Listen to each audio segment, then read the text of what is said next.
Hi guys, welcome to my channel. My name is Selena. As you guys know, I'm a registered nurse here in New York City. This channel is going to be filled with nursing content, mommyhood, travel vlogs, just a whole bunch of different things. So if these kinds of things interest you, please like, comment, subscribe, share the page, and let's get things going. So, yes, as you can tell by this video, it's going to be a story time. Yes, so I did recently get canceled from my contract that I've been on for close to 2 years now. Um, Canceled for something really crazy, but all right, let's get into the story. So, um, last week, last week Saturday, I went into work, got to work fairly on time, wasn't early or late, but got to work on time. Now, when there's a lot of nurses on the floor, what they do is they will float you to a unit that has less staff, right? So floating is nothing new to us. This happens all the time. And once you're an agency nurse, you get floated first. This is something that has been understood. No issue with floating. What becomes the issue is when there's more than one contract nurse or agency nurse on the unit, and there's some that don't want to float, even though it's their turn. So what they used on this particular unit was a float book. The float book keeps track of who floated, what day they floated, what unit they floated to, so forth and so on, right? So it's about this particular day, it's 5 agency nurses there, 3 regular staff, so for a total of 8. There's like absolutely no way they're going to keep 8 nurses on one unit and another unit has 5. It's just the inevitable. We all know that this is how it works. This is what goes on. And, somebody's going to have to float. Okay, so there's, like I said, so there's 5 agency nurses on the floor. It's not my turn to float. A girl that I became very cool with, very close to, it's not her time to float. And there's another young lady, it wasn't her time to float either because she had just floated. So it was out of 2 other nurses, they were supposed to float. However, these 2 nurses decided in their minds that they weren't going to float. I don't know, whatever. They have something before where they said they just wasn't going to float. I don't know how you make those kind of decisions being an agency nurse, but hey, whatever, that's neither here nor there. Still cool with the girls, still, like them, whatever. They just wasn't going to float. So one of the staff nurses took it upon herself to be looking through the float book to see who's going to float. Mind you, she's not in charge. Floating has nothing to do with her because she's not going to float because, like I said, she's a staff nurse. And I don't even know why she was looking in the book. Whatever. So I made a comment. I was talking to myself, but I did say it out loud. So whatever. I made a comment and I was like, every time it comes time to float, y'all always do this. Like it's always a mess, always a shit show when it comes time to floating. This staff nurse that was looking in the book asked me, what did I say? So I'm like, I found it weird that she was asking me what I said, but nonetheless, I repeated what I said because you're not about to punk me. I said what I said. I meant what I said, even though it had absolutely nothing to do with her. So I repeated what I said. And she's like, she's getting all hostile. She's like, who's y'all? Who's y'all? Like, ma'am, I'm not talking to you. But if you want to get like that, now I'm going to be talking to you. Basically, what happened is what happened. So we started going back and forth, back and forth. This is all taking place at the nurse's station. That's my only regret from this situation, was that it took place at the nurse's station. Like, I wish I would have just like invited her into the lounge or somewhere where I could argue with her and it not be a problem. But we had words, a lot of words back and forth. This nurse ended up going to the house supervisor and telling her that she's having an issue with somebody on the floor and that she wants to go home, right? She ends up going home. I stay the whole shift. I do my whole shift. I went home, had some time to think about it. I felt bad that it got into where it had got, but I didn't feel bad for anything that I said because I meant everything that I said, right? So the next day, the Sunday comes, I get to work, she's at work, and I ask him, like, do you have a minute? Let's go and let's talk. She's like, okay. So we find a quiet place where there's nobody and we talk. And I apologized to her. I said, I'm sorry for it escalating the way it escalated. And I told her, I said, I can't apologize for the things that I said because I meant everything that I said, but I can apologize for it going all the way left because this really had nothing to do with you. And she apologized too. She was like, maybe I should mind my business. Maybe I should have just kept out of it. Didn't mean for it to go this far, blah, blah, blah. We apologized. We left it at that. I'm not thinking that we're friends per se, but thinking that we're at least okay. So Monday comes, I'm not at work. There's a huddle, and in this huddle, she goes to, because of course, our floor manager, now she knows the situation. Now she knows what took place. So she wants to know what happened. So the nurse proceeded to tell her that I treated her like a punching bag, that she was scared, and just different things. So it gets back to me, and I'm like, well, how scared were you really? Like, if somebody's scared of someone, are you going to keep going back and forth with them? Are you going to, whatever? The girl wasn't scared of me. She said that to look favorable, right? So, okay, let's back it back up. My contract had already been canceled, and my contract was canceled by that other the house supervisor. I don't know this lady. I've come into contact with her a few times, but I don't know her. I've never had any conversation with her. Nothing of the sort, right? So the contract had already been canceled. Unbeknownst, I didn't know. I did not know. And according to my supervisor, she didn't know either.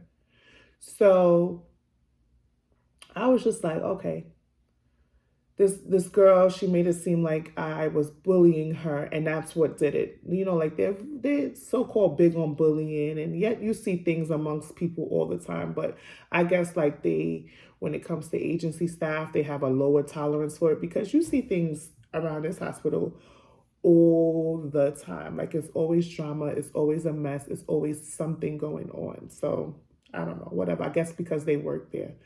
But I would have just have liked for that house supervisor to come to me and ask me my version of things versus just solely going off of what this young lady said to her.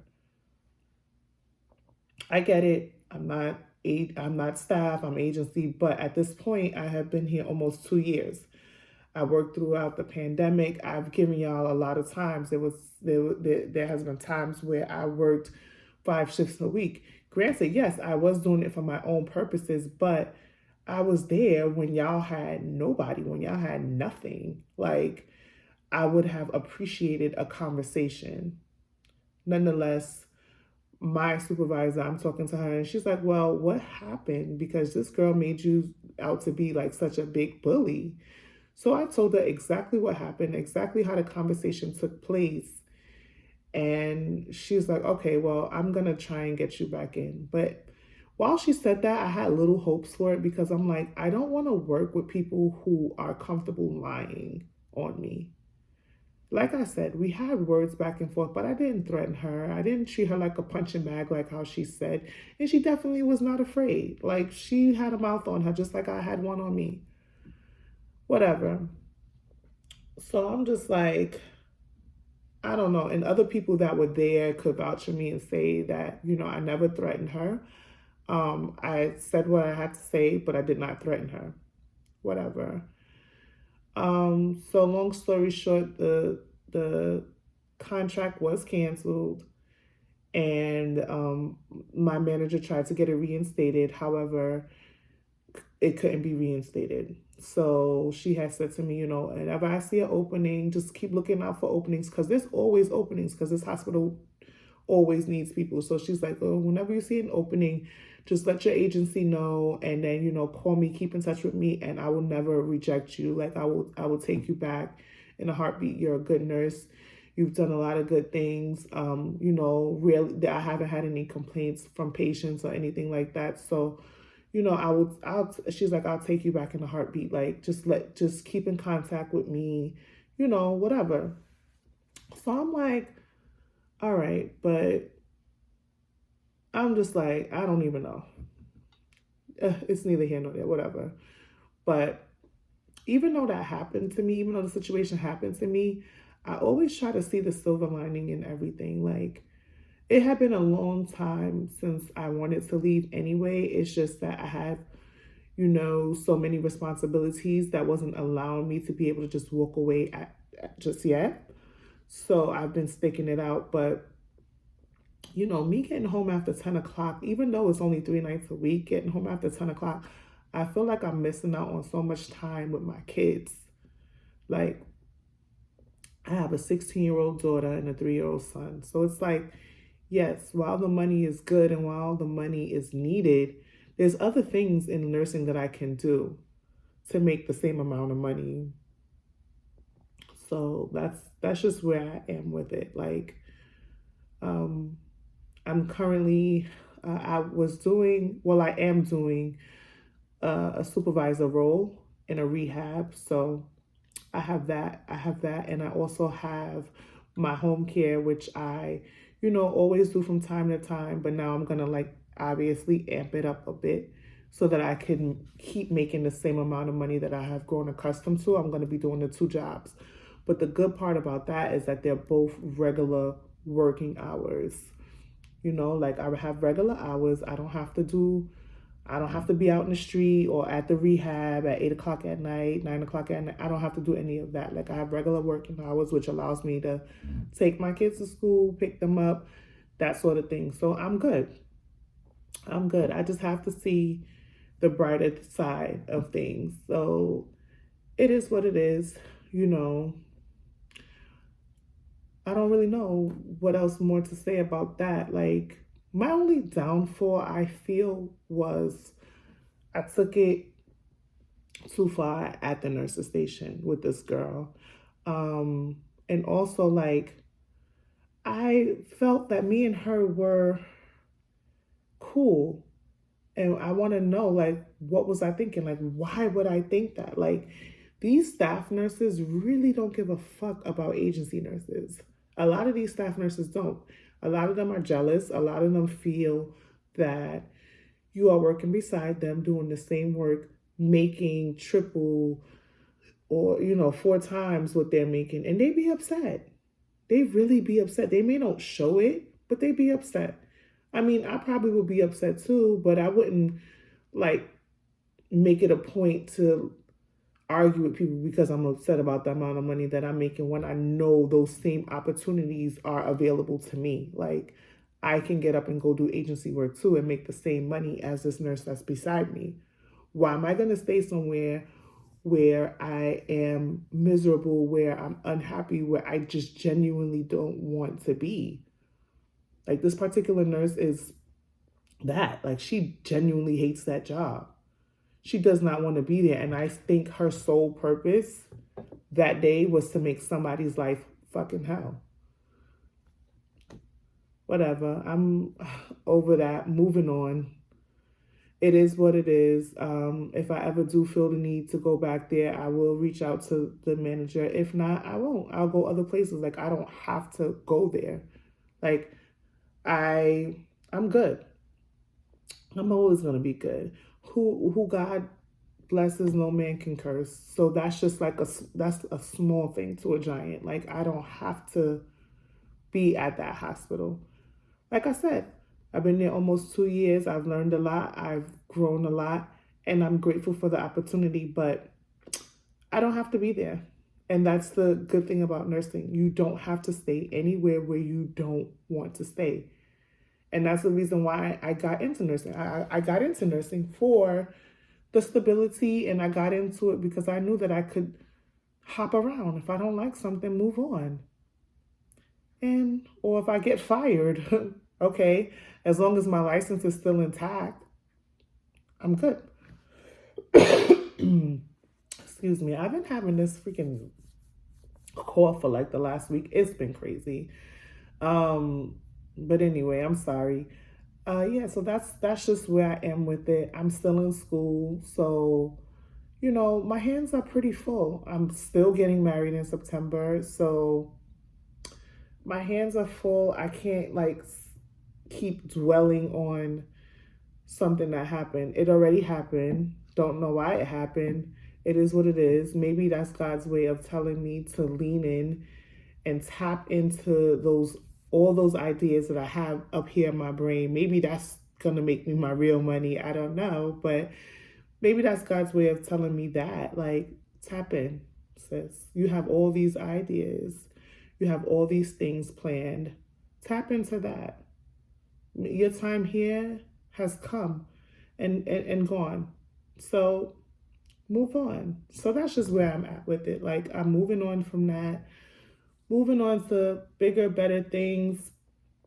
All the nurses that are there that I was cool with or that I am cool with, wish y'all the best. But it just is what it is.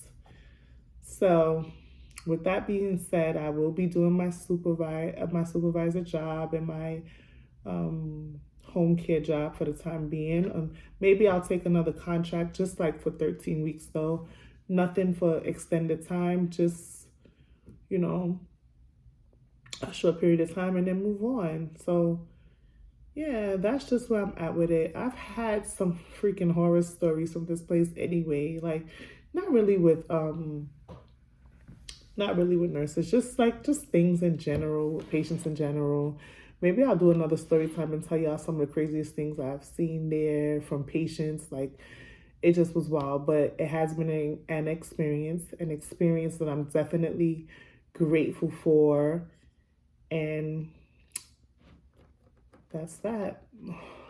Hopefully now that I'm not there, I won't be as drained and as exhausted, and I could like focus more on my YouTube channel and things that I really want to do that I really didn't have the chance or time to do, because working in the hospital, even though it's only 3 days, it's freaking exhausting. And then if you have another job, like on top of that, for your 4 days off that you have every week, which most of us do, it's so exhausting. You don't really have time to focus on the things that really matter to you. And this YouTube channel does matter to me. Like I said before, I want to grow it. I know in order for me to grow it, I have to keep posting. I have to keep showing up. I have to keep whatever. And hopefully now that I'm not at the hospital, I can do that. I can show up for myself. I can get videos out to you guys and, really just hone in and focus on the things that I want to do. So with all of that being said, I will definitely catch you guys in the next one.